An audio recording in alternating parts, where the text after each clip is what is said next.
Audio Duken!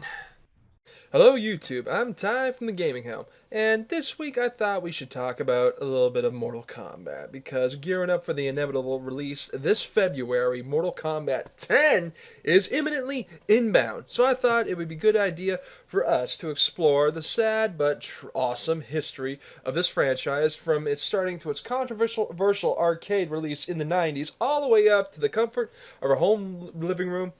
And you know what? Oh, I am super excited because you know what?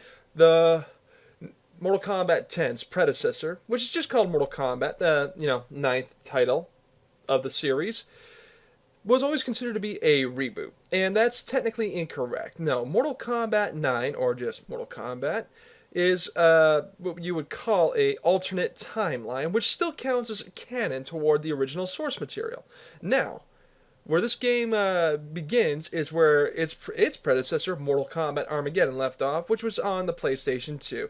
Now, as you can imagine, if you can even remember Mortal Kombat Armageddon, because it's been so many years, that game left you and I wondering, what happened? Well, who'd win? Outworld, Earthrealm, their greatest warriors were coming together in a giant clash of two armies in an epic showdown battle royale. How does it end? Who comes out on top? In war, there is always casualties, but in this case, this was a heavy tally. Essentially, every warrior from the Netherrealm, Outworld, and Edenia, Earthrealm, were completely wiped out. And on top of the powerful pyramid that controls the universe, or the outcome, and the ultimate fate of the universe, there are only two combatants left standing. Who are they, you might ask? Raiden and Shao Kahn. In my opinion, this is a huge mismatch, because look at Shao Kahn compared to Raiden. The guy's a freaking beast. There's no stopping this guy. Oh, just serving Raiden his own asshole. And right before Shao Kahn's about to deliver the final KO that'll put the Thunder God's lights out once and for all, in a last desperate attempt to maybe secure if not victory, but at least prevent Armageddon and the end of all things from ever happening, Raiden, in a last desperate attempt, sends a message back in time, in the past, to his younger self, hoping, armed with the proper knowledge, his younger self will be able to prevent the end of all things. How far back in time does this message go? Well, just sit right back and let me show you in this exciting installment of the Gaming Helm that I like to call Mortal Comeback. Check it. I'm going back in time. Ow! Bam, bam, bam, bam, bam. Back in time. Bam, bam, bam, bam, down.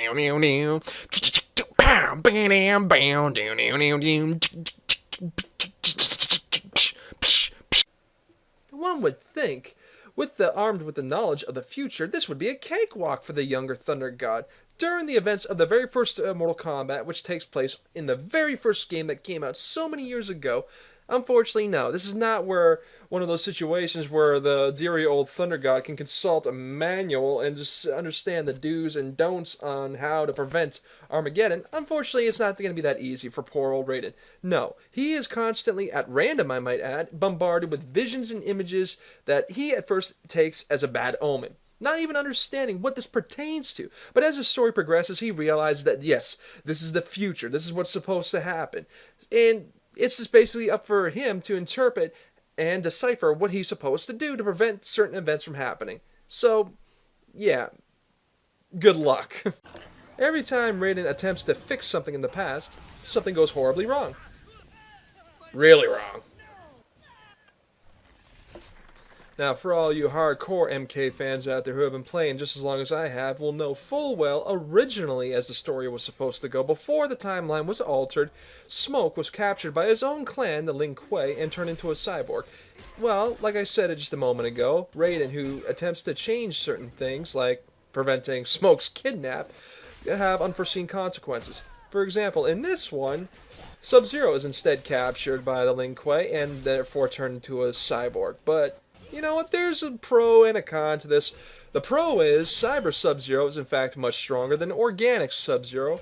He even takes on Goro and Kintaro at the same time and wins. I don't care who you are, taking on the two strongest Shokan around and coming out on top.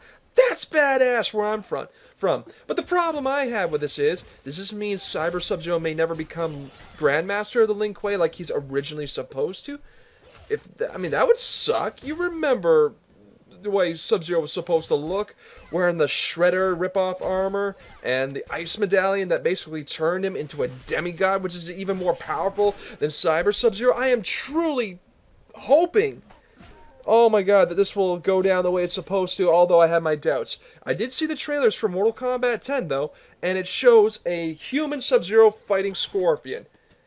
So that leaves me hopeful. At least maybe they might, explain in the next game how Cyber Sub-Zero goes back into a human form.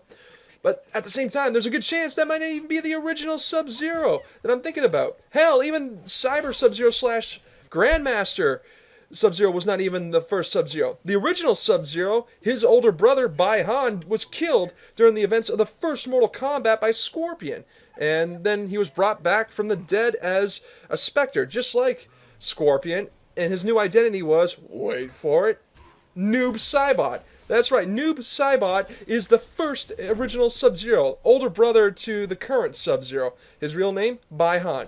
And now the current Sub-Zero, who is now a cyborg, the younger brother to the original, his real name is Qui-Lian. So I'm thinking, you know what? Mortal Kombat 10? That might not even be the same Sub-Zero. This might not... The guy they had... Oh my god, I'm stressed now. Holy shit. It's very possible that the new Sub-Zero might not even be the same guy. Might not be the same Sub-Zero. This could be a new dude altogether. So we'll just have to wait and see and find out for ourselves how this happens. I mean, oh my god, I'm stoked and I'm terrified. I hope, truly, I hope that the dude in Mortal Kombat 10 called Sub-Zero is in fact Qui-Lian, because that gives me hope that he will eventually ascend to become Grandmaster of the Lin Kuei. Still hopeful. But at the same time, if it's a new Sub-Zero, someone new altogether who happens to also have freezing abilities, because Bai-Han and Qui-Lian were not the only ones to possess such a power, like that chick who I originally thought was supposed to be Sub-Zero's sister, Frost. You remember her? She is in no way related to them, and yet she has the exact same powers, so it is possible that this might be a new guy. I hope it's not, but odds are, it's very possible that this might be. But if it's not, then I want them to explain how Cyber Sub-Zero is turned back into a human. Now, I digress. I kind of went a little off course here. The combat in Mortal Kombat 9 was insane. They took away the quick run stamina system and exchanged it for what was called the X-ray system. As you build up your energy meter, your character can unleash a devastating attack that can, in some cases, depending on who you pick, take out 50% of the enemy's health. Combat was tight, controls, air-locked, solid. Ultimately, this is a great title to the Mortal Kombat series. It's basically the best of all the other games brought up to the current generation's consoles, and I am looking forward to see what they can do with the next generation consoles. I don't have a PS4 or Xbox One yet. I'll probably get MK10 on PlayStation 3, and you know what? I'm just going in for the story because this game ends on a cliffhanger. I'm not going to spoil anything. I'm not going to tell you how Raiden succeeded and how he failed, but trust me, it's going to leave you wanting more. Yeah, Mortal Kombat 9. Classic. If you find it and you don't have it yet, buy it. It's probably only $10 now anyway, even a brand new copy. And yeah, honestly, just give this game a fair chance and you will just love it from start to finish. If you like fighting games, this is a game meant for you. I give Mortal Kombat 9 9 out of 10. Straight up 9 out of 10. It earns this title hands down.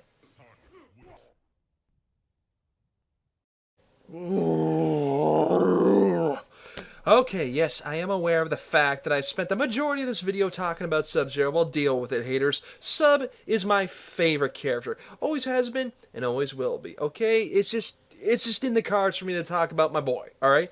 And now you know my personal opinions, my personal thoughts, and hopes for the next game. Now, in my opinion, Sub-Zero is the best character of them all. Who's been in every game? Sub-Zero. Who's the guy who kills Scorpion? Sub-Zero. Who's so popular he got his own game? Sub-Zero. So deal with it. It's a fact that he's the most popular character in Mortal Kombat history. If you disagree with me, feel to leave a comment in the section below and in the description below and tell me what you thought about this video. I am always interested to hear all the feedback. Negative, positive, whatever. Tell me what you thought of this video. No, I was a little bit on my favoritism side today, talking mostly about Sub-Zero, but that's because, honestly, when you get down to it, He's got the most story and the most character, not to mention with the family links between, Cyber Sub-Zero and Noob Saibot. And by the way, they do have a brotherly feud slash showdown in Mortal Kombat 9. Not going to spoil who wins it, but let me tell you something. It ends on a very satisfying note. So thanks a lot for tuning in today. Like I said, Mortal Kombat 9 gets a solid 9 out of 10. It earns it. It's worth every penny. Buy it if you see it. If you like fighting games, you're going to love it. All right? Take her easy.